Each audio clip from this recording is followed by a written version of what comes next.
నెల్లూరు నగరం మేయర్ స్రవంతికి పదవీ గండం పొంచి ఉంది. వైసీపీ నుంచి గెలిచిన స్రవంతి పదవీ బాధ్యతలు చేపట్టి రేపటితో 4 ఏళ్లు పూర్తవుతున్నాయి.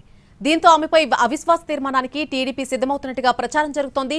దీనిపై మంత్రి నారాయణ, నెల్లూరు రూరల్ ఎమ్మెల్యే కోటంరెడ్డి శ్రీధర్ రెడ్డి కార్పొరేటర్లతో సమావేశం కానున్నారు.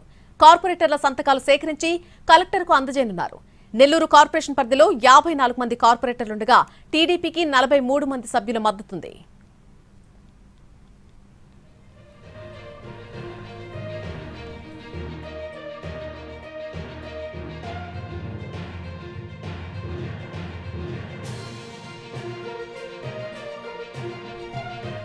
నెల్లూరు నగరం మేయర్ స్రవంతికి పదవీ గండం పొంచి ఉన్నట్టుగా కనిపిస్తోంది. వైసీపీ నుంచి గెలిచినటువంటి స్రవంతి పదవీ బాధ్యతలు తీసుకుని రేపటితో 4 ఏళ్లు పూర్తవబోతున్నాయి. దీంతో ఆమెపై అవిశ్వాస తీర్మానానికి టీడీపీ సిద్ధమవుతున్నట్టుగా ప్రచారం అయితే జోరుగా జరుగుతోంది. దీనిపై మంత్రి నారాయణ, అలాగే నెల్లూరు రూరల్ ఎమ్మెల్యే కోటంరెడ్డి శ్రీధర్ రెడ్డి కార్పొరేటర్లతో సమావేశం కానున్నారు. కార్పొరేటర్ల సంతకాలు సేకరించి కలెక్టర్కు అందజేయబోతున్నారు.